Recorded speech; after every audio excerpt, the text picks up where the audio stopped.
हमारे झारखंड प्रभारी लक्ष्मीकांत वाजपेयी जी, विनोद तावड़े जी, संजय मयूसी एवं सभी पत्रकार बंधुओं, आज हम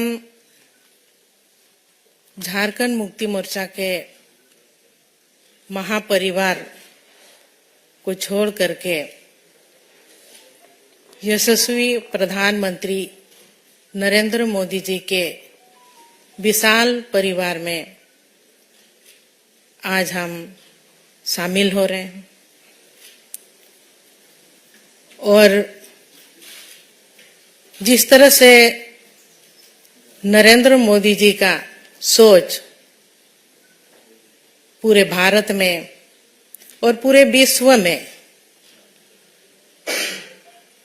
जो हम सबको देखने के लिए मिल रहा है, आए दिन विकास का कार्य हो रहा है और सभी टीम जेपी नड्डा जी, गृह मंत्री अमित शाह जी, देवेंद्र फडणवीस जी, दिन रात सभी मिलकर के लगे हुए हैं कि हमारे इंडिया का विकास कैसे हो।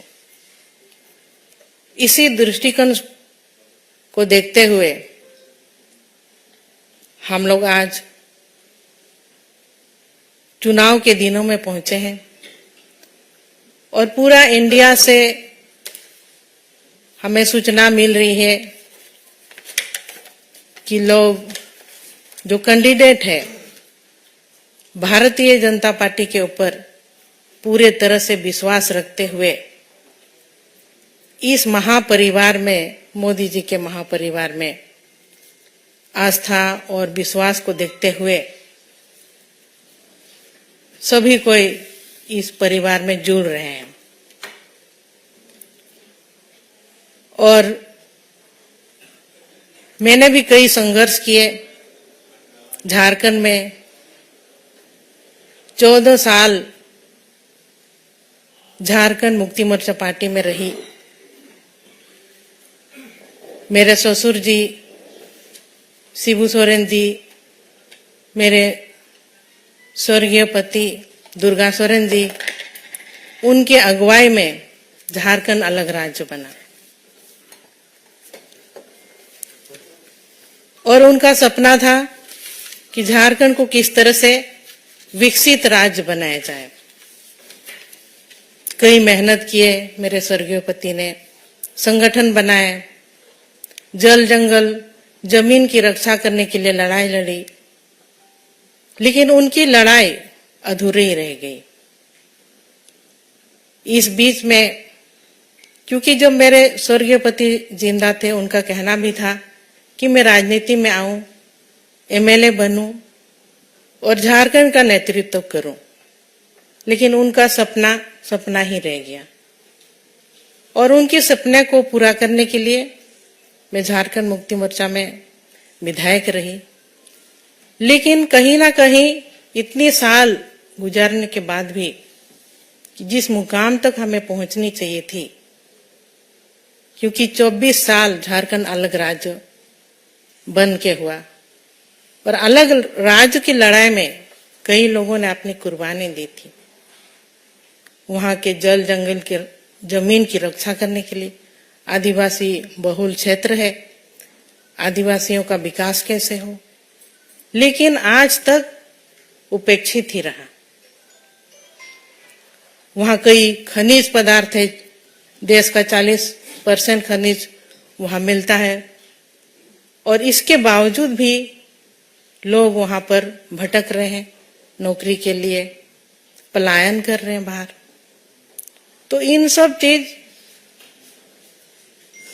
अभी वहां के पब्लिक चाहते हैं कि बदलाव कैसे हो। और मेरा भी यही मानना है कि क्योंकि इतनी मेरे पति का योगदान रहा झारखंड अलग राज्य को बनाने में, और आज के डेट को भी हम जब तक देख रहे हैं झारखंड विकास से कोसों दूर है, तो ऐसे में मुझे मोदी जी का परिवार महापरिवार में आना पड़ा, क्योंकि हमको झारखंड को बचाना है। झारखंड के वासियों को, झारखंडियों को न्याय दिलाना है। यही एक बड़ा मकसद है जो कि आज मैं इस परिवार में शामिल हुई। और मोदी जी का जो सोच है, वो सोच झारखंड में भी अब पूरी तरह से सब मिल करके हम लोग काम करेंगे। और जो भी सोच रहा मेरे स्वर्गीय पति दुर्गा सोरेन जी का, वो सपना अब जल्द ही जल्द पूरा होगा, हमको इस तरह का उम्मीद है। तो मैं आज बहुत खुशी और गौरवान्वित महसूस कर रही हूँ कि एक बहुत बड़ी मकसद और बहुत बड़ी लड़ाई के लिए और जीत का भरोसा जरूर है, क्योंकि जब हम मोदी जी के परिवार में शामिल हुए हैं तो हमारी मकसद जो है झारखंड को बचाने का, झारखंड को झुकाएंगे नहीं, झारखंड को बचाएंगे। इसके लिए हम भारतीय जनता पार्टी में शामिल हुए हैं और आने वाले दिनों में हमारी जीत, हमारी जो लोकसभा की 14 सीट है, सभी 14 सीटों में कमल खिलेगा। ये मैं आप सबों से वादा करती हूँ। सबको जोहार।